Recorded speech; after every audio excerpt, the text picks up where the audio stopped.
할렐루야. 예수 그리스도 이름으로 하나님 말씀 함께 나누는 시간 돌아가겠습니다. 먼저 저는 이제 오늘까지 이제 성경 해석학 강의를 마치고 왔는데요. 지금 이제 총회가 아니죠. 대전 교육훈련센터 대전교회에서 지금 단기 신학 행사 기간 중에 있습니다. 우리 교회에서는 몇 분 참석하셨을까요? 6분이 참석을 하셨어요. 그래서 이렇게 둘러보니까 특이한 점이 있죠. 우리 이주호 형제님 내외하고 딸인 예빈 자매가 같이 수업을 받고 있습니다. 딸은 이제 3학년이고 3년 차고 엄마 아빠는 1년 차고. 근데 이제 식사할 때 이렇게 보니까 부부가 나란히 앉아서 식사하는 모습 보니까 참 보기 좋더라고요. 이렇게 한 마음으로 공부도 하시고 식사도 같이 옆에서 하시고 그런 모습 보니까 참 좋아 보였습니다. 그래서 제가 행복하죠? 좋지요? 그러니까 끄떡. 우리 성도님들 가운데에서도 또 그런 기회가 있으면 누려보는 것도 괜찮은 것 같습니다.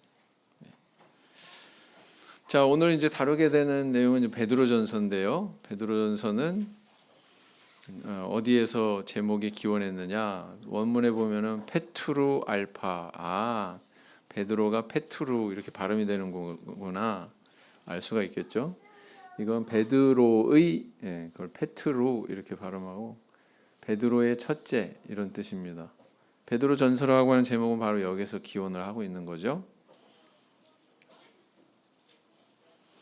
저자는 1장 1절에서 베드로라고 자신의 이름, 발신자가 자신이 베드로라고 하는 것을 밝히고 있기 때문에 또 그 점이 저자를 뒷받침하는 또 근거가 되고, 그 다음에 이제 사도행전에서 베드로 설교의 내용이 나오잖아요. 그 내용하고 이 베드로 전서에 기록이 된 내용하고 이렇게 중첩이 되는 부분들이 있습니다. 그런 걸로 봐서 베드로가 맞을 것 같다.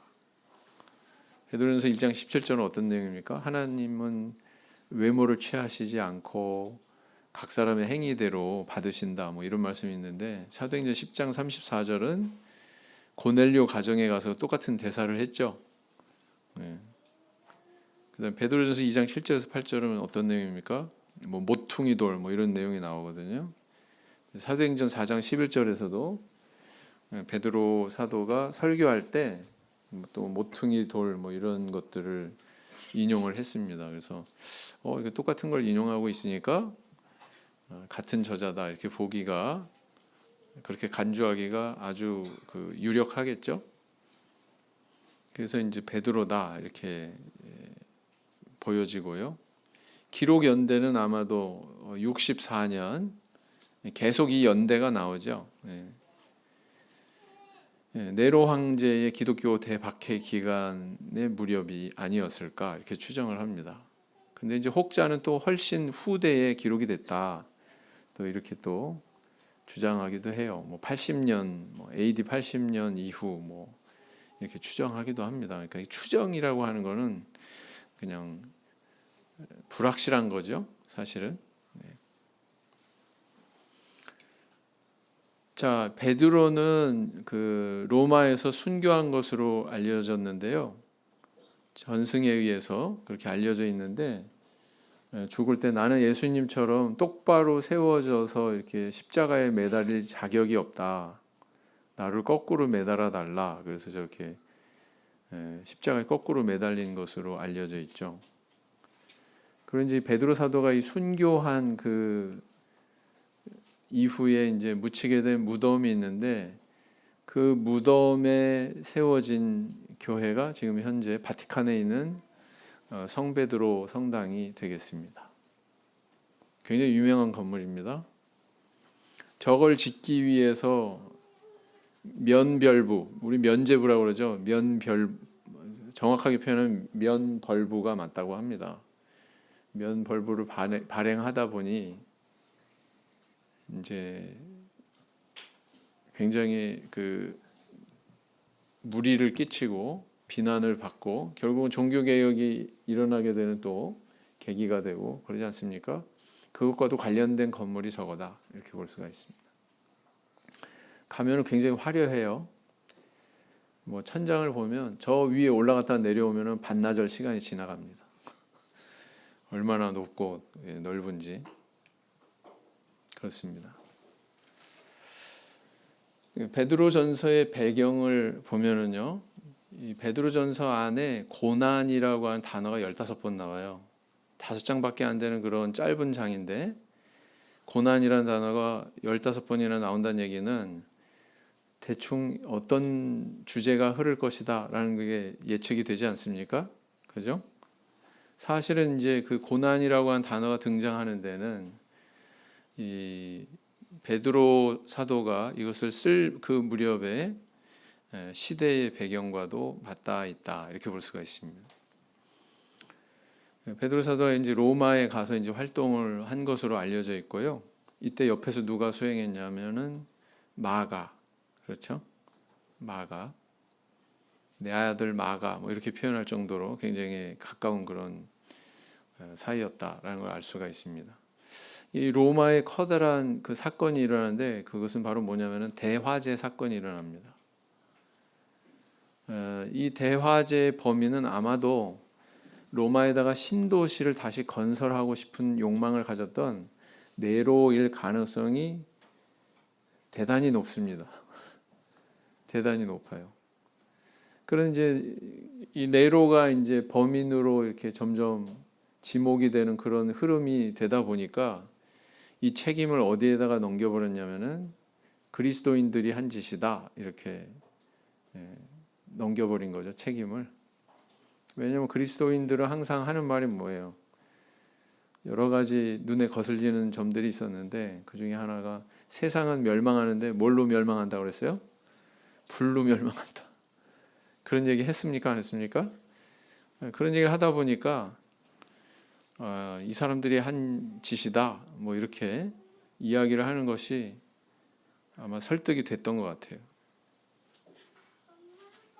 사실은 이 그리스도인들이 이때 당시에 세상 사람들과는 좀 다른 그런 삶의 양식을 보이다 보니까 눈에 거슬리는 것이 아주 당연했다 이렇게 볼 수가 있습니다. 왜 거슬렸을까요? 저 사람들은 신도 안 섬겨 이렇게 오해를 받았었죠. 사실은 유일하신 하나님만 섬기는 것인데 아폴로 신도 안 섬기고 로마 사람들이 보편적으로 섬기는 여러 종류의 신들을 저 사람들은 안 섬긴다. 그래가지고 대단한 오해를 받았습니다. 그래서 이런 것들이 뭔가 이질감을 느끼게 하고 거부감을 느끼게 하고 나중에는 또 혐오감까지 느끼게 하는 그런 지경에 이르게 됐고요. 대화재 사건이 결국은 어떤 그 도화선이 됐다 이렇게 볼 수가 있습니다. 그래서 이제 대대적인 그런 핍박의 물결이 시작이 됐고 로마 제국 전역으로 로마가 지배하는 그런 제국 전역으로 이런 핍박의 물결이 확산이 되었다는 것입니다. 그렇게 핍박이 시작이 되다 보니까 어떤 상황에 놓이겠어요? 성도들이 핍박을 통해서 고난받는 그런 상황들이 벌어졌겠죠. 그래서 그런 고난은 단순히 뭐 물리적으로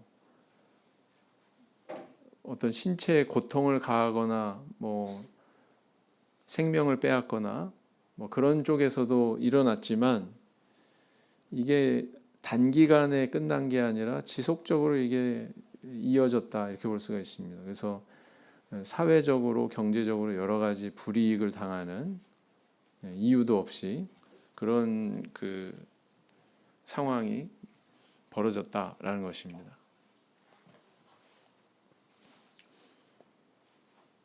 그래서 이제 이런 상황 속에서 이제 소아시아 지방이 어디라고 그랬습니까? 기억나시나요? 터키, 지금의 터키. 그 터키 땅에 교회들이 섰는데 그 교회들에도 역시 커다란 그런 핍박의 물결이 일어나서 성도들에게 적지 않은 고통을 줬다. 성도들은 큰 불안을 느끼면서 생활하고 있었다라는 것입니다. 그래서 여기 이제 본문에 보시면 1절, 2절 읽으시면은 이 베드로 사도가 어디에다 보냈다라는 게 여기 명시가 되어 있죠. 이 지방들이 다 터키에 있는 지방들 이름이거든요. 네. 그래서 그 지방 이름이 어디냐면은 본도, 갈라디아, 갑바도기아, 아시아, 비두니아 이런 지방입니다. 여기서 아시아는 오늘날의 아시아로 생각하면 안 되죠. 네. 그 터키의 한 지방입니다. 지방. 그래서 이 곳에 흩어져 있는 교회들에게 서신을 보내고자 이것을 이제 기록을 하게 되죠. 그리고 이 서신은 이렇게 여러 지역으로 보냈기 때문에 회람 서신이다 이렇게 얘기합니다. 회람 서신. 돌려가면서 읽는다는 거예요. 돌려가면서. 뭐 하나를 가지고 이렇게 돌려서 읽지는 않았을 거고요. 하나의 서신을 여러 편으로 카피해 가지고, 물론 이때는 손으로 했죠. 손으로 일일이 카피해 가지고 그것을 이 지역에 있는 교회에 보내서 읽게 했다라는 것입니다. 베드로는 이 글을 쓰면서 이 글 쓴 장소가 바벨론이라고 이렇게 밝히고 있거든요. 5장 13절에. 자, 그런데 베드로 사도가 이 글을 쓸 때 바벨론이라고 하는 나라는 존재했어요, 안 했어요? 안 했죠. 근데 왜 그 베드로 사도는 자기가 지금 바벨론에서 이 글을 쓰고 있다고 이렇게 기록을 했을까요? 로마라고 직접적인 표현을 하기가 꺼려져서 아마 이렇게 바벨론이라고 하지 않았을까 그렇게 추정하고요. 또는 뭐 영적으로 보면은 뭐 죄악 세상을 상징하는 그런 나라들이 있었잖아요. 과거로부터. 가령 이제 뭐 요셉의 시대에는 뭐 애굽이 그랬고, 다니엘 시대에는 바벨론이고, 그리고 베드로 사도의 시대에는 로마였지 않습니까? 그러니까 사실은 이게 다 제각각의 나라지만, 다른 시대에 존재했던 나라지만 죄악 세상을 상징하는 면에서는 영적으로 일맥상통한다. 그러니까 로마를 바벨론으로 이렇게 표현했다. 이렇게도 볼 수 있다라는 겁니다. 아무튼 그래서 5장 13절 이렇게 기록하고 있죠. 읽어보시겠습니다. 시작.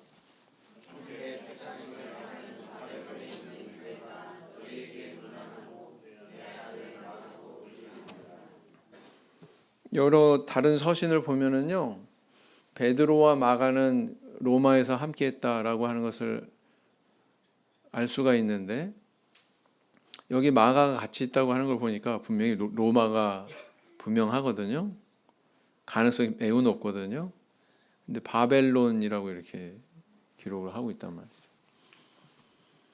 계시록을 보면 우리가 좀 시사받을 수 있는 그런 구절이 있습니다. 아, 이것은 영적으로 이야기하는 거구나. 영적으로 죄악 세상을 이렇게 같이 표현을 하고 있는 거구나라는 걸 알 수가 있습니다. 읽어보실까요? 시작. 저희 시체가 큰 성 길에 있으리니 그 성은 영적으로 하면 소돔이라고도 하고 애굽이라고도 하니 곧 저희 주께서 십자가에 못 박히신 곳이니라 그랬어요. 그래서 소돔도 포함이 되는구나라는 걸 알 수 있죠. 소돔이라고도 하고 애굽이라고도 하고 또 바벨론이라고도 하고, 바벨론은 계시록에도 나와요. 맞죠? 네, 그렇습니다. 이때 당시에 이제 로마 대화재라고 하는 규모가 어느 정도의 화재였느냐? 로마시를 행정구역으로 나누면 14개 구역으로 나뉘어졌는데, 그때 10개의 구역이 전소가 되는, 전소는 다 타버렸다는 얘기죠. 전소가 되는 그런 대화재 사건이 일어난 겁니다. 이게 우연히 일어났다고 볼 수가 없죠. 누가 분명히 불을 질렀다. 이렇게 볼 수밖에 없는 규모고 사건이었다라는 겁니다. 그래서 열흘 동안이나 탔대요. 네로 황제가 한 짓이다라는 게 굉장히 유력했다는 거죠. 근데 이 화살이 기독교인들에게 돌려진 이후로 이제 박해가 시작이 됩니다. 사실 이제 로마 제국에서 이루어진 박해는 한 3차례 정도 있었습니다. 3차례 정도. 그래서 이제 64년부터 68년인가요? 그 무렵까지 있었던 또 대박해가 있고, 도미티아누스 황제 시대 때 또 한번 박해가 있고, 또 다른 황제의 시대에 또 박해가 있고, 그래서 한 3차례 정도 있었던 걸로 이렇게 알려져 있습니다. 이 사람이 도미티아누스 황제입니다. 유명한 또 박해자죠. 그래서 이런 그 박해를 피해 가지고 기독교 신앙 공동체는 전부 다 이제 지하 도시로 갈 수밖에 없는 그런 때가 도래한 거죠. 그래서 생겨난 유적이 바로 카타콤이라고 그랬습니다. 여러 차례 보여드렸죠? 기억나시죠? 이 카타콤으로 들어가는 여러 곳에 굴이 있어요. 그 중에 하나인데 들어가는 그 하나의 동굴 중에 입구가 이렇게 있습니다. 안에 들어가면 굉장히 넓은 지하 도시가 이렇게 건설되어 있죠. 기독교의 중심은 예루살렘에서 로마로 옮겨졌다. 그리고 로마는 제국의 중심이며 수도였다.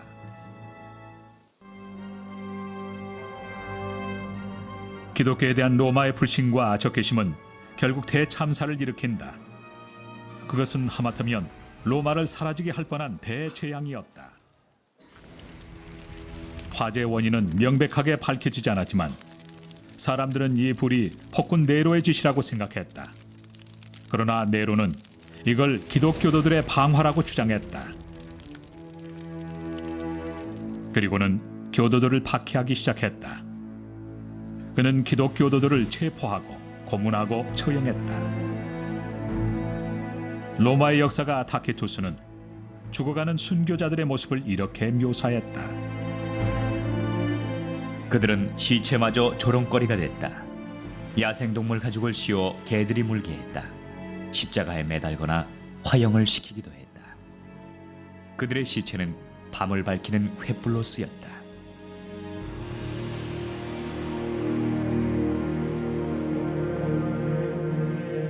이 무렵은 기독교 역사에서 가장 암울한 시기였다. 기독교의 중요 인물들을 처형함으로써 이 종교를 말살하려고 했다.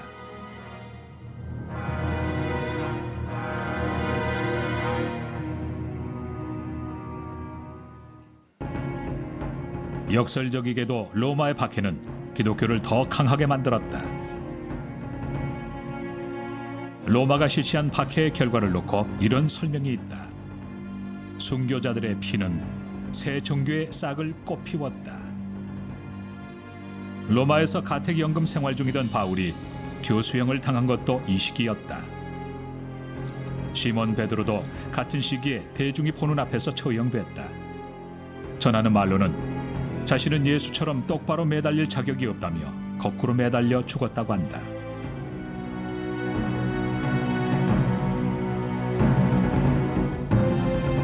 뿐만 아니라 야고보가 지도자로 있던 예루살렘 교회도 유린당했다. 야고보는 서기 62년 로마 군인들에 의해 축출되어 성전 언덕에서 죽었다.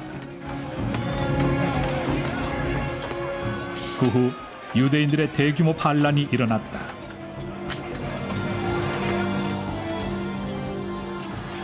그러자 서기 70년 로마 군대는 예루살렘을 점령하고 불을 질러 잿더미로 만들었다.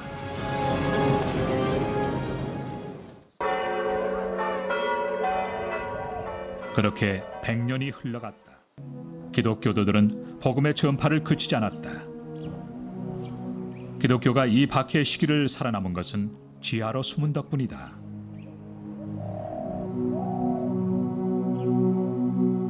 이것이 카타콤. 고대 로마의 성막 지하에 뱀처럼 꼬불꼬불 파여진 지하 묘지들이다. 이곳이 로마 제국 땅에 세워진 최초의 기독교 교회였다. 네, 여기까지. 이 카타콤을 안내하는 관광 가이드가 본래는 예수님을 안 믿었는데 이 유적을 통해서 깊이 깨닫고 기독교인이 됐다고 하는 그런, 물론 우리 참여수교회는 아니지만 그런 이야기가 있습니다. 이런 고난을 이렇게 감내하면서 자기들 신앙을 지키려고 했던, 도대체 이 사람들 마음속에 뭐가 있길래, 그리고 무엇이 진실이길래, 이거 고민하다가 이건 믿음이 아니면 설명이 안 된다, 신앙이 아니면 이 길을 갈 수 없다, 그래가지고 기독교인이 됐다고 하는 그런 이야기가 전해집니다. 또 자,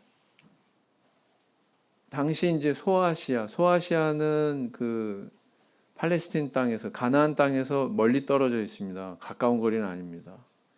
그곳에 이제 그 성도들이 교회를 세우고 신앙생활을 했죠. 그 가운데는 뭐 유대인도 있었겠지만 이방인들도 많이 유입이 돼 가지고 같이 신앙생활을 하고 있었을 것입니다. 그런데 예수님을 본 적이 있을까요? 없을까요? 이방인들이 본 적 없죠.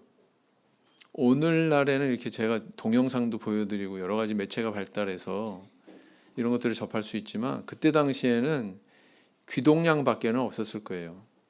귀동냥밖에는. 예, 그런 시대인데 뭐 그냥 이야기만 듣고 그들이 이렇게 신앙이 깊어지고 아주 승승장구 성장하고 그럴 수 있기가 참 힘들었을 거예요. 여건이 그때 당시에는. 네. 그러다 보니까 이제 이런 고난이 임했을 때 굉장히 고심이 깊어졌다, 이렇게 이제 추정을 할 수가 있는 거죠. 왜냐하면은 세상 나라 위정자들이 우리한테 칼날을 겨누고 막 박해하고 우리를 잡아 가두기도 하고 심하면 목숨까지 빼앗고 막 이런 일을 당하니까 이걸 적대시해야 되나, 그죠? 또 세금은 바쳐야 되나, 이런 고민이 있었을까요? 없었을까요? 당연히 있었겠죠. 이런 것에 대해서 도대체 우리가 어떻게 처신해야 되나, 신앙인으로서 이런 것들을 지도할 필요가 있었다. 뿐만 아니라 이제 경제적으로, 사회적으로 뭔가 불이익이 끼쳐지고 막 이런 상황도 있었을 거예요. 신앙 때문에. 어떤 우리 교회 박사학위를 가진 어떤 자매님은 어떤 대학에 이제 교수 지원을 했는데 신앙을 꼬치꼬치 캐묻더래요. 신앙. 참회수교회라고 하는 것을 알고는 떨어뜨리더랍니다. 말하자면 이런 일 당할 수 있어요, 없어요? 당할 수 있다라는 겁니다. 이때 당시 그런 일을 당했겠죠, 사람들이. 그런데 이런 상황에서 내가 어떻게 처신해야 되나, 저 까다롭고 나를 괴롭히는 그런 상전에 대해서 내가 피고용인으로서 어떻게 처신해야 되나, 이런 고민들이 있었다는 것입니다. 거기에 대해서 이제 지도가 필요했다는 거죠. 그래서 여러 가지 유형의 이런 고난에 대해서 이렇게 극복해야 된다라는 것을 베드로 사도가 교훈하고 있다라는 것입니다.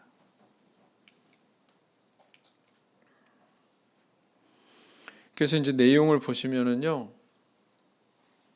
일부 1장 1절에서 12절까지는 어떤 내용이 있습니까? 보면은 베드로 사도가 성도들을 뭐라고 표현하냐면 1절 마지막 부분에 뭐라고 표현하고 있습니까? 흩어진, 그다음에 뭐라고 표현하고 있어요? 나그네라고 이렇게 표현하고 있어요. 여기는 어떤 의미가 담겨 있냐면, 여러분들 이 세상 사는 동안 힘들죠. 근데 이건 잠깐이에요. 우리 나그네니까 이런 고난이 있더라도 잘 감내하고 이겨내야 됩니다. 사실은 그거에 뿌리를 두고 있는 호칭이다, 이렇게 볼 수가 있습니다. 다른 서신에서는 뭐 성도들에게 문안한다, 뭐 성도들에게, 뭐 예수 그리스도의 사람들에게 뭐 막 이렇게 표현하는데, 여기는 나그네 이렇게 표현하고 있다는 거예요. 6절에도 보면 그러므로 너희가 이제 여러 가지 시험을 인하여 잠깐 근심하게 되지 않을 수 없었으나, 이렇게 표현하고 있죠. 나그네라고 하는 호칭과도 맞닿아 있다. 이렇게 볼 수가 있습니다. 그리고서 이제 그 2절 마지막에 보면은 은혜와 평강이 너에게 더욱 많을지어다. 있을지어다가 아니고 뭐라고요? 더욱 많을지어다. 거꾸로 얘기하자면은 은혜와 평강이 지금 없어요. 힘들어요. 고난이 있어서. 베드로 사도는 이렇게 얘기하고 있다. 지금. 여기서 이제 또 주목되는 그런 단어는요. 3절의 마지막에 거듭나게 하사 산 소망이 있게 하시며 3절부터 12절까지는 어떤 내용이냐면은 우리의 구원에 대해서 설명하고 있습니다. 이 구원은 어떤 거냐? 이게 바로 산 소망이다. 이 믿음의 시련은 불로 연단해도 없어질 금보다도 더 귀한 거다. 그리고 또 9절에서 뭐라고 했어요? 믿음의 결국 곧 영혼의 구원을 받음이라. 자주 인용하는 구절이잖아요. 그래서 10절에 또 이 구원에 대하여는, 그래서 구원에 대한 내용을 계속합니다. 왜요? 이거는 뭘 겨냥한 걸까요? 다시 말씀드리면 베드로전서에는 고난이라고 하는 단어가 15번 나와요. 근데 이 고난이라고 하는 단어가 한꺼번에 딱 나오고 맞춰지는 게 아니고 고난이라는 단어들이 몇 번 나오다가 또 한참 다른 얘기 나오다가 고난이라는 단어가 또 한참 나오고 또 다른 얘기 나오고 또 고난이라는 단어가 또 나오고 이렇게 돼 있어요. 그러면은 고난에 대한 주제는 일부 구간에서 끝난 게 아니라 지속되고 있다는 의미잖아요. 그죠? 사실은 주제는 그걸 다루고 있는데 그 고난에 대해서 어떻게 처신해야 되고 어떤 정신 자세로 이것을 감내해야 되고 뭐 이런 것들이 그 중간중간에 이제 다 있는 거예요. 중간중간에 박혀져 있는 겁니다. 그런 구조로 되어 있다. 13절부터 2장 10절까지는 또 2부 내용이 되겠습니다. 거룩한 삶을 권면해요. 그리고 또 고난에 대해서 이렇게 인식해야 된다. 이런 내용을 담고 있습니다. 너희 사욕을 본삼지 말고 거룩한 자가 되라. 이렇게 얘기합니다. 고난과 거룩은 어떤 관계가 있나요? 거룩한 자가 되는 것은 어떤 관계가 있습니까? 거룩한 자로서의 노력을 하지 않는다면 세상 사람들하고 똑같이 그냥 살아간다면 신앙적인 고난은 없습니다. 내가 하나님 앞에서 거룩하게 살려고 하는 그런 노력이 있으니까 사실은 고난이 있는 거거든요. 그렇지 않습니까? 그런데 베드로 사도는 거룩한 자가 되라. 정면으로 이렇게 권고를 하고 있는 거죠.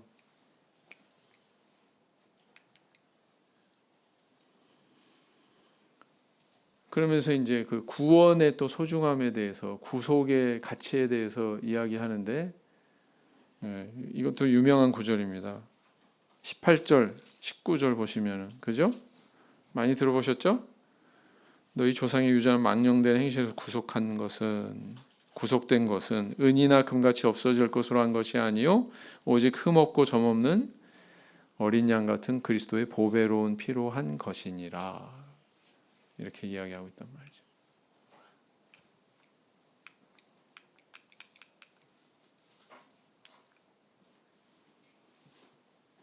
그러면서 이제 형제에 대하여 마음으로 피차 뜨겁게 사랑하라.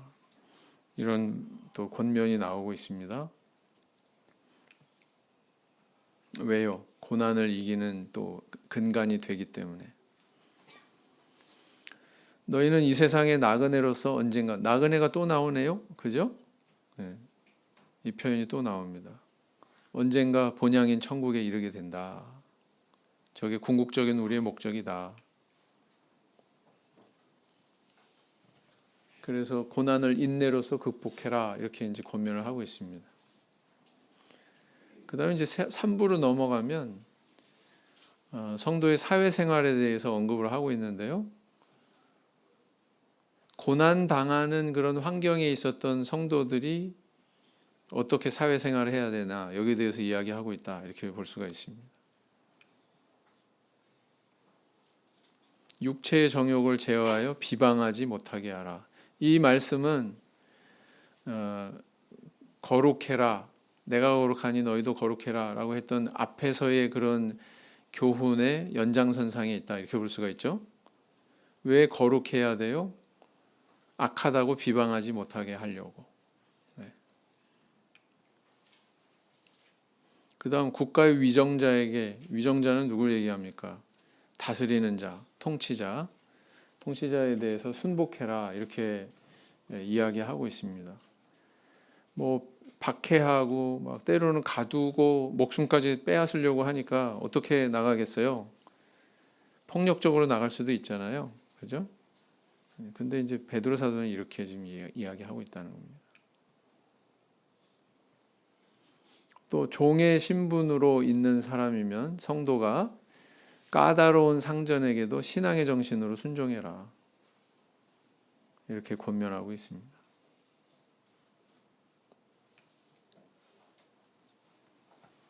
그래서 이런 신앙의 정신으로 우리에게 다가오는 그런 애매한 고난을 이겨내라. 고난에 대해서 여러 가지로 분류를 하고 있죠. 고난의 종합 백화점, 베드로전서 이렇게 생각하시면 됩니다. 사회 제도에 순복하는 것이 곧 주님께 순복하는 것이다, 순종하는 것이다 이렇게 이야기하고 있습니다. 그래서 억울한 고난에 대해서 그리스도를 생각함으로 인내하라. 사실은 이제 고난을 이겨내는 여러 가지 밑바탕에 대해서 언급을 계속하고 있는데, 첫째는 뭐냐면 구원에 대한 가치에 대해서 자꾸 이야기하고요. 그죠? 그 다음에 신분에 대해서 이야기합니다. 신분에 대해서 또 이야기해요. 어떤 신분에 대해서 이야기를 하냐면 2장 9절에 친숙한 구절입니다. 이것도 오직 너희는 택하신 족속이요 왕같은 제사장들이요 거룩한 나라요 그의 소유된 백성이니 이는 너희를 어두운 데서 불러내어 그의 기이한 빛에 들어가게 하신 자의 아름다운 덕을 선전하게 하려 함이라 이렇게 기록하고 있거든요.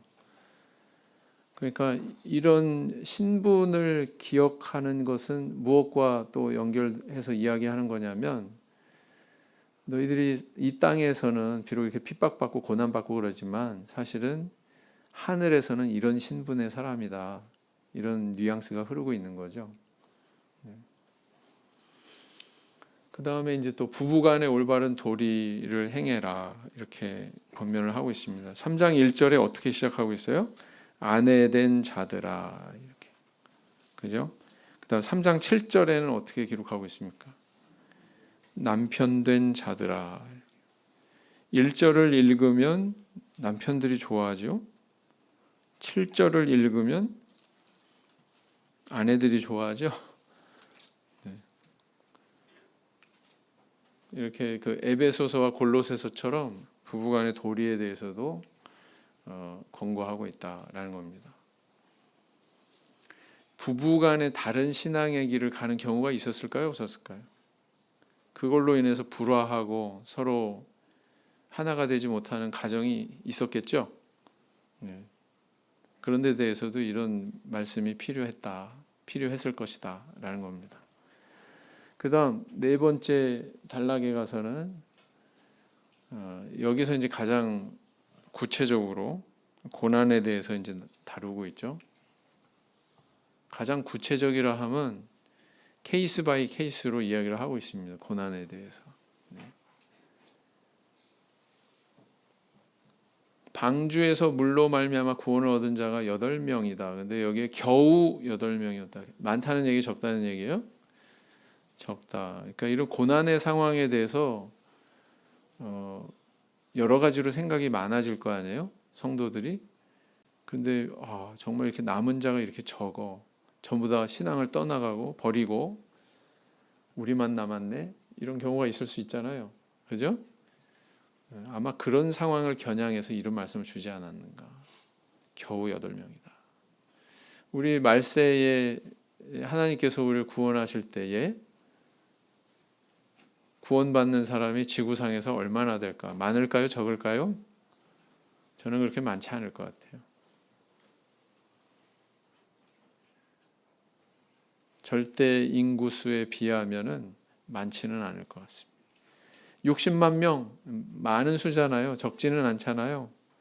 그러니까 비교의 대상이 뭐냐에 따라서 이게 많다 적다가 틀려지잖아요. 70억 인구, 이제 뭐 80억 찍고 뭐 이러면 그 인구 중에서 60만, 70만, 100만도 그렇게 많은 수는 아니다. 그렇지 않습니까? 그런 점에 대해서 우리가 생각을 하게 만드는 또 구절이다. 그 다음 옛 생활을 청산하고 근신하고 기도하라, 이런 내용이 또 나오고 있습니다. 열심으로 사랑하고 원망 없이 하고 서로 봉사해라, 또 이런 말씀이 나오죠. 그리고 나서 이제 고난에 대해 이제 쭉 이야기합니다. 죄지어서 당하는 고난, 그죠? 그다음 두 번째는 애매히 당하는 고난. 난 아무 잘못도 없고 아무 그 행위도 하지 않았는데, 거슬리는 어떤 행위도 하지 않았는데 남이 오해했다거나 그래서 받게 되는 그런 애매한 고난이 있고, 그다음 제일 높은 단계의 고난은 뭐예요? 선을 행함으로 고난을 받는. 누가 모범을 보이신 겁니까? 예수 그리스도. 근데 그 말씀이 있은 다음에 있기 이전에 4장 1절에 그리스도께서 이미 육체의 고난을 받으셨으니 너희도 같은 마음으로 갑옷을 삼으라, 이렇게 권면하고 있단 말이에요. 그리스도의 고난을 주목하고 감내하고 이겨내라, 이렇게 이야기하고 있습니다. 그리고 나아가서 정서적으로도 그리스도의 고난에 참여하는 것으로 기뻐해라, 이렇게까지 이야기하고 있다고요. 결국은 이런 권면을 했던 베드로 사도가 극단의 고난을 받았죠. 순교하지 않았습니까? 얼마 뒤에. 그리스도의 이름으로 고난받으면 그 사람 위에 하나님의 영광이 있다, 이렇게 또 이야기합니다. 스데반 집사 순교할 때 스데반 집사의 눈에 누가 들어왔어요? 예수 그리스도가 들어왔어요. 그렇죠? 네. 그의 눈은 자기에게 돌 던지는 그 원수들한테 있었던 게 아니고 저 하늘의 하나님을 주목했죠. 그렇다. 이 말씀과 딱 일치되는 그런 행위를 보여준 집사님이다, 이렇게 볼 수가 있습니다. 우리 한국에도 계셔요, 안 계셔요? 한국의 역사 속에도 계시죠? 박필선 목사님. 박필선 목사님 자녀분이 지금 이제 80대 노인이 2분, 70대인 딸이 1분, 이렇게 있습니다. 지금 한국 총회에서는 지금 이제 매해 연말이 되면 그분들한테 선물을 보내고 있어요. 매해라고 해봤자 이제 2번째예요. 작년에 보내고 올해 이제 또 2번째로 보내고 있습니다. 그분이 돌아가실 때, 순교하실 때 뭐라고 그랬다고요? 당신들도 이후에는 예수를 믿으시오. 돌로 치는 그 사람들을 향해서. 그거 들어보셨죠? 알고 계시죠? 네. 그렇다. 그 다음에 이제 5장 이 마지막 부분에 결론부가 있습니다. 장로들에 대한 이런 지침도 주고 있어요. 그러니까 이 여러 지역에 있는 여러 교회에다가 이걸 보내는 회람 서신이니까 이 하나의 서신으로 모든 것을 막 여러 가지를 충족할 수 있는 내용들을 다 담으려고 하다 보니 어떻게 읽어보면 바울 서신의 내용을 축약해가지고 압축해서 이렇게 여기다 실어 놓은 것 같은 내용도 있고 그렇습니다. 그런 부분들이 바로 이제 장로들은 목양의 직무에 충실해라, 젊은이들은 겸손으로 허리를 동이고 장로들에게 순종해라, 이런 권면도 있다라는 겁니다. 교회 질서와 화합에 힘쓰라, 이단들 조심하고 천국 소망을 가지고 고난을 인내해라, 그러면서 또 고난이라는 단어가 또 나오죠. 그러니까 아까 말씀드린 대로 이 지속적으로 나와요, 이 단어가. 그 사이에 다른 내용들이 이렇게 끼어져 있는 구조다. 그것은 주제가 바로 고난이다라는 것을 우리한테 가르쳐주고 있는 거죠. 실루아노, 다른 이름 실라, 그렇죠? 바울 사도와 함께했던 인물이죠. 빌립보 감옥에서 찬송하고 기도했던 바로 그 인물입니다. 그리고 이제 이렇게 그 마지막 당부의 말을 하고 이제 마치게 되죠. 그래서 베드로전서의 맥락은 요 하나의 단어의 귀결이 된다 이렇게 볼 수가 있습니다. 고난에 대한 자세, 성도가 가져야 되는 자세. 믿음의 시련은 금보다 귀하다라는 거죠. 이런 의식을 우리가 가져야 된다는 거잖아요. 그죠? 믿음의 시련, 고난, 다른 단어로 표현하면 이게 금보다 귀하대요. 네. 고난을 받으면 내가 알지도 못하는 어느 순간에 영적으로 성장합니다. 그건 분명합니다. 신앙 때문에 고난 받아보신 적 있나요? 저는 이제 우리 교회 막 들어왔을 때 너무 행복한 거예요. 너무 좋은 거예요. 그래서 맨날 교회 가서 살다시피 하니까 시간상 집에 붙어 있는 시간보다 교회에 있는 시간이 많아졌어요. 그러니까 어머님이 그때 교회를 안 나오시던 때라 어머님이 금종령을 내리셨습니다. 금종령이 뭐예요? 밖에 나가지 마. 네, 그래서 한 2주 정도 제 발이 묶였던 적이 있었거든요. 말하자면 그것도 어떻게 보면 뭐 일종의 이제 고난이다 이렇게 볼 수가 있죠. 애매히 고난 받는 것도 인내하면 아름답다 이렇게 이야기하고 있습니다. 특별한 사유도 없이 내가 어떤 불이익 당하고 특별한 뭐 동기도 없이 내가 고난 당하는 거 그것도 내가 인내하면 하나님 앞에 아름답다 이렇게 이야기하고 있습니다. 그리스도인으로서 신앙 때문에 고난 받는 거 그거 부끄러워하지 마라. 그리고 하나님께 영광을 돌려라 이렇게 권면하고 있습니다. 바울 사도가 감옥에 갔어요. 감옥에 간 바울 사도가 디모데에게 뭐라고 그래요? 부끄러워하지 마라. 부끄러워하지 마라. 죄가 있어서 간 게 아니잖아요. 신앙 때문에 갔잖아요. 그것에 대해서 부끄러워하지 마라. 이렇게 영적인 아들 디모데에게 바울 사도가 권면하는 내용이 있습니다. 자, 이제 성경 구절을 읽어보겠습니다. 1장 이거는 제가 읽었기 때문에 지나가겠습니다.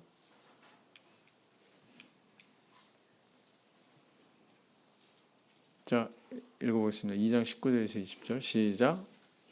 애매히 고난을 받아도 하나님을 생각함으로 슬픔을 참으면 이는 아름다우나 죄가 있어 매를 맞고 참으면 무슨 칭찬이 있으리요? 오직 선을 행함으로 고난을 받고 참으면 이는 하나님 앞에 아름다우니라. 세 가지가 다 나오죠? 네. 2장 23절 형제 반 밑에 자매 반 읽겠습니다. 시작.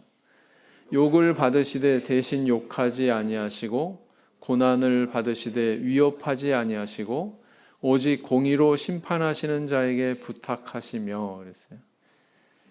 자매 반 그러나 의를 위하여 고난을 받으면 복 있는 자니 저희의 두려워함을 두려워 말며 소동치 말며 그랬어요. 그 다음 3장 17절 형제 반 자매 반 시작. 선을 행함으로 고난받는 것이 하나님의 뜻일진데 악을 행함으로 고난받는 것보다 나으니라 그랬어요. 그리스도께서 이미 육체의 고난을 받으셨으니 너희도 같은 마음으로 갑옷을 삼으라. 이는 육체의 고난을 받은 자가 죄를 그쳤음이니 그랬어요. 베드로전서 4장 13절 형제 반 시작. 오직 너희가 그리스도의 고난에 참여하는 것으로 즐거워하라. 이는 그의 영광을 나타내실 때에 너희로 즐거워하고 기뻐하게 하려 함이라 그러셨어요. 자매반 그러므로 하나님의 뜻대로 고난을 받는 자들은 또한 선을 행하는 가운데 그 영혼을 미쁘신 조물주께 부탁할지어다. 이렇게 지속적으로 나오죠. 지속적으로 나와요. 이렇게 4장에 또 이렇게 나오고. 네. 그 베드로전서의 교훈들 다시 한번 되새겨 보면 이런 묶음으로 묶을 수가 있습니다. 고난을 감내할 이유는 이것이다. 이러한 것들이 쭉 있죠.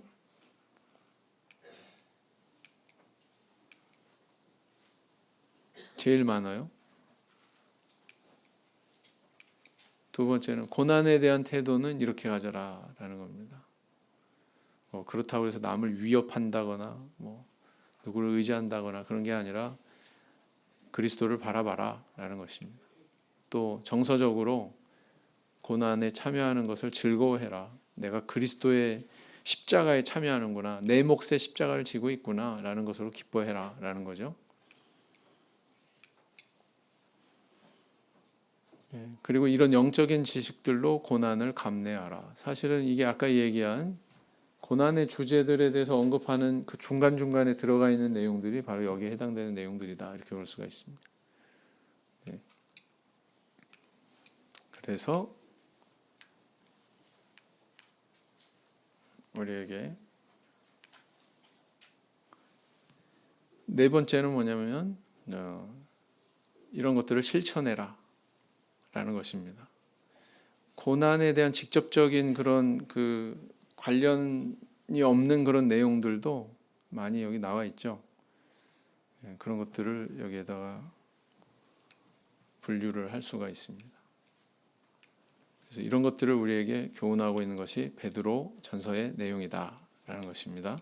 오늘 여기까지 살펴봤습니다. 묵상기도 하시겠습니다.